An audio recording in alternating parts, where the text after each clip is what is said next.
క్రీస్తునందు ప్రియమైన ప్రేమధార టీవీ వీక్షకులకు మన రక్షకుడును ప్రభువైన యేసు క్రీస్తు అత్యున్నతమైన నామంలో శుభములు తెలియజేస్తున్నాం. ఈనాటి మన ధ్యాన భాగంగా మనము యోహాను సువార్త 17వ అధ్యాయము 18 నుండి 26 వరకు ధ్యానించుకోబోతున్నాం. ఇందులో ప్రభువు తన తండ్రికి చేసిన సుదీర్ఘ ప్రార్థనకు కొనసాగింపుగా ఉన్నటువంటి సత్యాలను గురించి తెలుసుకోబోతున్నాం. యేసు చేసిన ఈ మహాప్రార్థన మనందరికీ ఎంతో ఆశీర్వాదకరమని మనము గ్రహిస్తాం. వాస్తవానికి ఈ ప్రార్థన ప్రధాన యాజకుడు అతి పరిశుద్ధ స్థలంలో ఉండి చేసే ప్రార్థనగా ఉంటున్నది. అనగా యేసు ప్రభువు ఒక విజ్ఞాపనకర్తగా ఉండి అపోస్తులు అనగా శిష్యుల పక్షంగా ప్రార్థించినట్లుగా ఇందులో చూస్తాం. ఈ శిష్యుల కొరకు, వారి భద్రత, కాపుదల కొరకు యేసు ప్రార్థిస్తున్నాడు. శిష్యులు లోకంలో ఉన్నప్పటికీ లోక సంబంధులు కారని ప్రభువు రూఢి చేస్తున్నట్లుగా చూస్తాం. తండ్రి అయిన దేవుడు యేసు ఏకమయ్యున్న రీతిగా యేసు తన శిష్యులు కూడా ఏకమయ్యున్నారనే సత్యము ఇందులో బోధించబడినట్లుగా గ్రహిస్తాం. శిష్యులు యేసుకు ప్రతినిధులుగా ఈ లోకంలోనే ఉంటూ ఈ లోకంలో సువార్తను ప్రకటించాలని, సంఘాలను స్థాపించాలనేది దేవుని యొక్క ఉద్దేశంగా ఇందులో గమనిస్తాం. తండ్రికి, యేసుకు మరియు యేసుకు విశ్వాసులకు ఉన్నటువంటి ప్రత్యేకమైన విశిష్టమైన సంబంధ భావ్యాన్ని ఈనాటి సందేశంలో మనం తెలుసుకుంటాం. ఇక సందేశాన్ని విందామా? సోదరీ సోదరులారా, మీ బైబిళ్ళు తెరవండి. ఈరోజు మన వాక్య భాగం యోహాను సువార్త 17వ అధ్యాయం 18 నుండి 26వ వచనం వరకు. జాగ్రత్తగా వినండి. యేసు ప్రభువు తండ్రికి ప్రార్థన చేస్తున్నాడు. అన్నాడు, తండ్రి, నీవు నన్ను లోకమునకు పంపిన ప్రకారం నేను వారిని లోకానికి పంపాను. వారు సత్యమందు ప్రతిష్ఠ చేయబడినట్లు వారి కొరకై నన్ను ప్రతిష్ఠ చేసుకుంటున్నాను. నీవు నన్ను పంపావని లోకము నమ్మేటట్లు తండ్రి, నాయందు నీవు, నీయందు నేను ఉన్నలాగున వారు మన యందు ఏకమై ఉండాలని వారి కొరకు మాత్రమే నేను ప్రార్థించటం లేదు. వారి వాక్యము వలన నాయందు విశ్వాసముంచే వారందరూ ఏకమై ఉండాలని వారి కొరకు ప్రార్థిస్తున్నాను. మనము ఏకమై ఉన్నలాగున వారు ఏకమై ఉండాలని నీవు నాకు అనుగ్రహించిన మహిమను నేను వారికిచ్చాను. వారి యందు నేను, నాయందు నీవు ఉండడము వలన వారు సంపూర్ణులుగా చేయబడి ఏకముగా ఉన్నందున నీవే నన్ను పంపావని, నీవు నన్ను ప్రేమించినట్లే వారిని ప్రేమించావని లోకము తెలుసుకునేటట్లు నాకు అనుగ్రహించిన మహిమను వారికిచ్చాను. తండ్రి, నేను ఎక్కడ ఉంటానో అక్కడే నీవు నాకు అనుగ్రహించిన వారు నాతో కూడా ఉండాలని, నీవు నాకు అనుగ్రహించిన నా మహిమను వారు చూడాలని కోరుతున్నాను. జగత్పునాది వేయబడకమునుపే నీవు నన్ను ప్రేమించావు. నీతి స్వరూపుడవైన తండ్రి, లోకము నిన్ను ఎరుగలేదు, నేను నిన్ను ఎరుగుదును. నీవు నన్ను పంపావని వీరు ఎరిగి ఉన్నారు. నీవు నాయందు ఉంచిన ప్రేమ వారియందు ఉండునట్లు, నేను వారియందు ఉండునట్లు వారికి నీ నామము తెలియచేశాను, ఇంకా తెలియచేస్తాను. ప్రియ శ్రోతలు, యేసు చేసిన మహాప్రార్థన మనందరికీ ఎంతో ఆశీర్వాదకరం. ప్రధాన యాజకుడు అతి పరిశుద్ధ స్థలంలో ఉండి చేసిన ప్రార్థన. 15వ అధ్యాయం దేవాలయానికి బయటి ఆవరణమైతే 16వ అధ్యాయం పరిశుద్ధ స్థలం, 17వ అధ్యాయం అతి పరిశుద్ధ స్థలం. యేసు ప్రభువు అపొస్తలుల పక్షాన చేసిన విజ్ఞాపన. యేసు ప్రభువుకు తన శిష్యులంటే, అపొస్తలులంటే ఎంత ప్రేమో, ఎంత శ్రద్ధో, ఆసక్తో గమనించండి. శిష్యులు ఆయనకు చెందిన చిన్న మంద. తండ్రి తన కుమారునికి ఇచ్చిన కానుక. వారు లోకంలో ఉన్నారు గాని లోక సంబంధులు కారు. తండ్రి వీరిని జగత్పునాదికి ముందే ఏర్పరచుకున్నాడు. యేసు శిష్యులు దేవుని వాక్యమునకు ఎల్లప్పుడూ విధేయులు.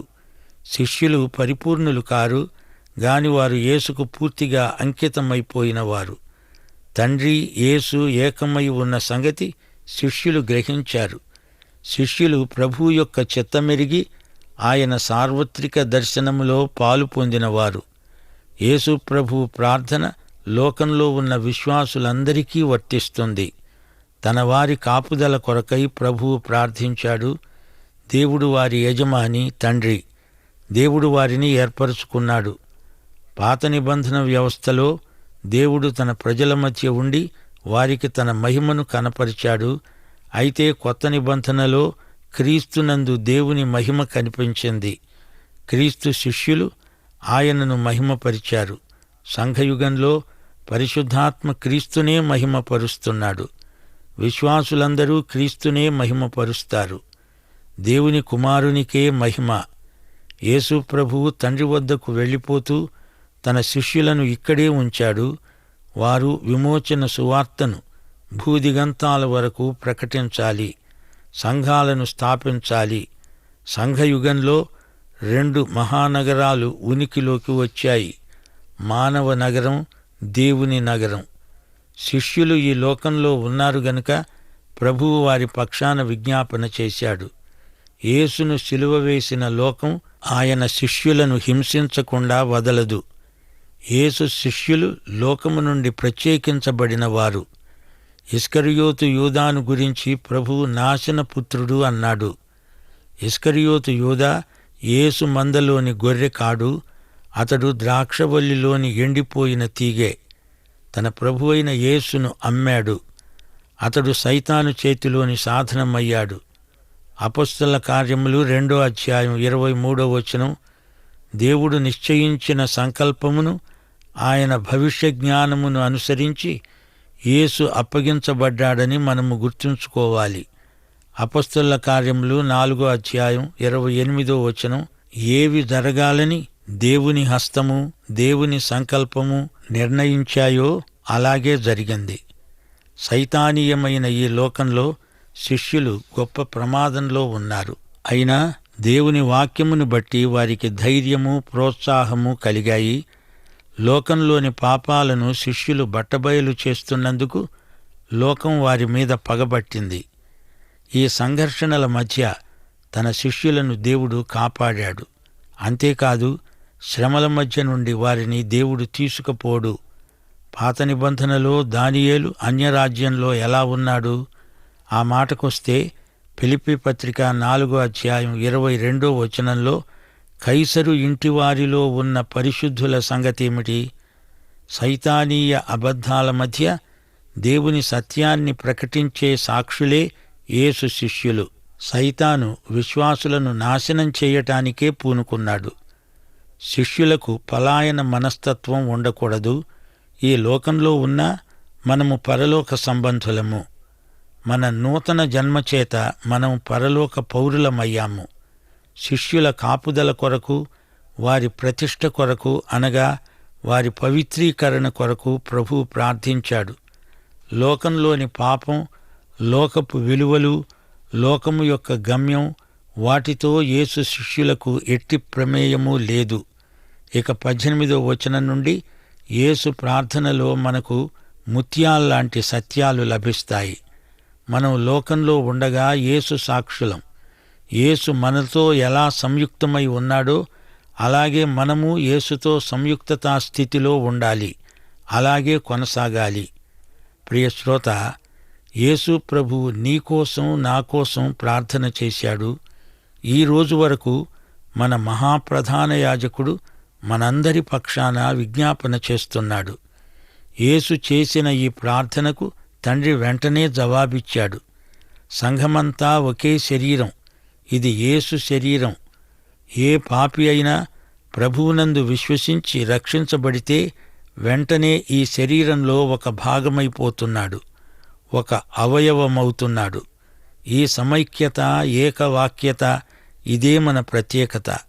దీన్ని బట్టి అనేకులు ప్రభువు వైపునకు ఆకర్షించబడతారు. తండ్రికి కుమారునికి ఉన్న సమైక్యత క్రీస్తుకు విశ్వాసికి మధ్య ప్రవర్తిల్లాలి. ఇదే యేసు ప్రభువు ప్రార్థనలోని ముఖ్యాంశం. దేవుడు తన కుమారుడైన క్రీస్తును ఎంత ప్రేమిస్తున్నాడో అంతగా నిన్ను, నన్ను ప్రేమిస్తున్నాడు. దేవుడు మనలను తన సహవాసం కోసమే సృజించాడు. మానవునికి దేవుడు పూర్తి నైతిక స్వేచ్ఛనిచ్చాడు. ఇష్టపూర్వకంగా, స్వచ్ఛందంగా ప్రభువును ప్రేమించి ఆయన సహవాసాన్ని ఎంతగానో కోరుతున్నాము. ఆయన గొర్రెలు 100 అందులో ఒక్కటి కూడా తప్పిపోవటానికి వీల్లేదు. ప్రభువుకు తన గొర్రెలంటే ఎంతో శ్రద్ధ, ఎంతో ఆసక్తి. మోషే దేవుని మహిమను చూడగోరాడు. ఫిలిప్పు, తండ్రిని నాకు కనపరుచు, అది నాకు చాలు అన్నాడు. పూర్తి మహిమను ఒకానొక రోజున చూస్తాము. ఇప్పుడైతే చూడగలిగినంతే చూస్తున్నాము. అప్పుడు పరలోకంలో దేవుని మహిమను కన్నులార్పకుండా చూస్తాము. ఇప్పుడు మేఘధనుస్సులో, సూర్యాస్తమయ వేళలో కొంతవరకు మాత్రమే చూస్తాము. అదే మన గమ్యం. విశ్వాసుల మధ్య విభేదాలుంటే, అంతఃకలహాలుంటే లోకం క్రీస్తుకు మరీ దూరమైపోతుంది. దేవుని నామము అన్యుల మధ్య నామకార్థ క్రైస్తవులను బట్టే దూషించబడుతుంది. క్రీస్తు ఎవరో, ఆయన ప్రజలు ఎలాంటివారో లోకానికి తేటగా కనపడాలి. తండ్రి కుమారులు ఎలా ఏకమై ఉన్నారో అలాగే విశ్వాసులందరూ సమైక్యంగా ఉండాలి. విశ్వాసిలో క్రీస్తు ఉన్నాడు, క్రీస్తునందు దేవుడు ఉన్నాడు. దీనిని బట్టి విశ్వాసులు సంపూర్ణ సిద్ధి పొందుతారు. ఈ ప్రక్రియ అంతా పరిశుద్ధాత్మే నిర్వహిస్తున్నాడు. తండ్రి కుమారులు, కుమారుడు విశ్వాసులు, వీరి మధ్య ఉన్న ఈ అవినాభావ సంబంధం ఎంతో గంభీరమైనది. దేవుడు క్రీస్తును ఎంత ప్రేమించాడో అంతగా విశ్వాసిని కూడా ప్రేమిస్తున్నాడు. యేసు ఎక్కడ ఉన్నాడో అక్కడే విశ్వాసి ఉంటాడు. యేసుకు తండ్రి ఇచ్చిన కానుకే నీవు, నేను. యేసు ఎక్కడ ఉంటే అక్కడే నేను ఉంటాను. యేసు తండ్రి నా తండ్రి, యేసు దేవుడు నా దేవుడు. యేసు తన మహిమను మనకిచ్చాడు. ఈ సంగతి లోకం తెలుసుకోవాలి. దేవుడు యేసుకిచ్చిన మహిమను యేసు మనకిచ్చాడు. లోకం యేసును ఎరుగదు, ఎందుకనగా లోకానికి దేవుడెవరో తెలియదు. అయితే విశ్వాసులు యేసును సన్నిహితంగా ఎరుగుదురు. దేవుడే యేసుక్రీస్తును పంపాడని, యేసుక్రీస్తునందు తామున్నామని శిష్యులు ఎరుగుదురు. దేవుడు యేసునందుంచిన ప్రేమ విశ్వాసులలో నిలిచి ఉండాలి. యేసు విశ్వాసులలో నిరంతరము జీవిస్తాడు. తండ్రి నామమే యేసు నామం. ఈ నామమును ధరించినవారు, భరించినవారు యేసు శిష్యులు. వీరే యేసు విశ్వాసులు. తండ్రి యేసును విమోచన ఉద్యమం మీద పంపాడు. మానవుల పాపముల నిమిత్తమై యేసు చనిపోయాడు. అందుకే తండ్రి కుమారుణ్ణి పంపాడు. యేసు ప్రభువు చేసిన ప్రార్థనాంశం ఇదే. ఆయన ప్రేమ మన హృదయాలను నింపాలి. మన మాటల్లో, చేతల్లో యేసు ప్రేమ కనపడాలి. యేసు యొక్క విమోచనాత్మక కృపను పొందినవారు ఆయనలాగే ఇతరులను ప్రేమించాలి. యేసు ప్రేమ మనలో ఉంటే లోకాన్ని మనం ఎంతైనా ప్రభావితం చేయగలం. ఈ అధ్యాయాన్ని మరోసారి పునఃసమీక్ష చేసుకుందాము. 6వ వచనం, మనం లోకములో నుండి ప్రత్యేకించబడి క్రీస్తుకు తండ్రి కానుకగా ఇవ్వబడ్డాము. 11వ వచనం, మనల్ని యేసు ఈ లోకంలో విడిచిపెట్టాడు. 14వ వచనం, మనము ఈ లోక సంబంధులము కాము, లోకం మనల్ని అందుకే ద్వేషిస్తుంది. 15వ వచనం, దుష్టుని నుండి మనము కాపాడబడుతున్నాము. 18వ వచనం, మనము ఈ లోకములోనికి పంపబడ్డాము. 23వ వచనం, క్రైస్తవ సమైక్యత క్రీస్తుకు విశ్వాసులకు గల సమైక్యతను ప్రతిఫలిస్తుంది. ఈ ప్రార్థనలో యేసుక్రీస్తు తండ్రికి చేసిన మనవులేవి? శిష్యుల కాపుదల 11వ వచనం, ఆత్మయందు ఆనందం 13వ వచనం, దుష్టుని నుండి విడుదల 15వ వచనం, ప్రతిష్ఠ ప్రత్యేకత 17వ వచనం, ఐక్యత 21వ వచనం, సహవాసం మహిమ దర్శనం 24వ వచనం. సోదరీ సోదరులారా, వింటున్నారా? యేసుక్రీస్తే మన మహాప్రధాన యాజకుడు. హెబ్రీ పత్రిక ఇదే సత్యాన్ని ప్రతిపాదిస్తున్నది. పాత నిబంధన వ్యవస్థలో ప్రధాన యాజకుడు ఎఫోదు అంగీ ధరించేవాడు. అది ఎంతో అందమైనది, ఆకర్షణీయమైనది. ఎఫోదు 2 భుజాల మీద ఇశ్రాయేలు గోత్రాల పేర్లు రాసి ఉంటాయి. దేవుని సన్నిధిలోకి వెడుతూ ప్రధాన యాజకుడు ఇశ్రాయేలు గోత్రాలన్నిటి పక్షాన దేవునికి విజ్ఞాపన చేస్తాడు. ప్రధాన యాజకుని పరిచర్య ఎంతో బాధ్యతాయుతమైనది, ఎంతో ముఖ్యమైనది కూడా. హెబ్రీ పత్రిక 7వ అధ్యాయం 25వ వచనం అంటోంది, యేసుక్రీస్తు తన ద్వారా దేవుని వద్దకు వచ్చే వారి పక్షమున విజ్ఞాపన చేయడానికి నిరంతరము జీవిస్తున్నాడు గనుక వారిని సంపూర్ణముగా రక్షించడానికి శక్తిమంతుడై ఉన్నాడు. క్రీస్తే మనలను రక్షించగల సమర్థుడు. ఆయన సర్వశక్తిమంతుడు. ప్రధాన యాజకుడు ధరించే న్యాయ విధాన పథకముపై 12 వెలగల రాళ్లు పొదిగి ఉంటాయి. అవి 4 వరుసల్లో వరుసకు 3 చొప్పున అమర్చబడి ఉంటాయి. ఈ విధంగా 12 గోత్రాలను ఇవి సూచిస్తాయి. అతని విజ్ఞాపన పరిచర్యా విధానం యేసుక్రీస్తునే సూచిస్తున్నది. యేసుక్రీస్తు ఈ రోజున దేవుని కుడిపార్శ్వమున ఉండి మనందరి కొరకు విజ్ఞాపన చేస్తున్నాడు. మనలను తన భుజాల మీద మోస్తున్నాడు, తన వక్షస్థలం మీద మోస్తున్నాడు. ఆయన ప్రేమను ఇది రుజువు చేస్తోంది. సర్వశక్తిమంతుడైన ప్రభు మనలను ఎంతో ప్రేమిస్తున్నాడు. ప్రియశ్రోతలు వింటున్నారా? యేసు చేసిన ఈ మహాప్రార్థనలో శిలువ మహిమను మనం చూడగలం. శిలువే యేసు మహిమ. యేసు శిలువ అయస్కాంతమై అశేష ప్రజలను ఆకర్షించుకున్నది. శిలువ మీద దేవుడు తన కుమారుణ్ణి మహిమపరిచాడు. శిలువ ద్వారా యేసు తండ్రి మహిమలో ప్రవేశించాడు. అద్వితీయ సత్యదేవుణ్ణి, ఆయన పంపిన క్రీస్తును ఎరుగుటే నిత్యజీవం. యేసు లేకుండా దేవుణ్ణి ఎరుగలేవు. యేసును, యేసు ద్వారా తండ్రిని ఎరిగిన వారే నిత్యజీవం పొందినవారు. దేవుణ్ణి, దేవుని స్వభావాన్ని బయలుపరచినవాడు యేసు. ప్రియ శ్రోతలు వింటున్నారా?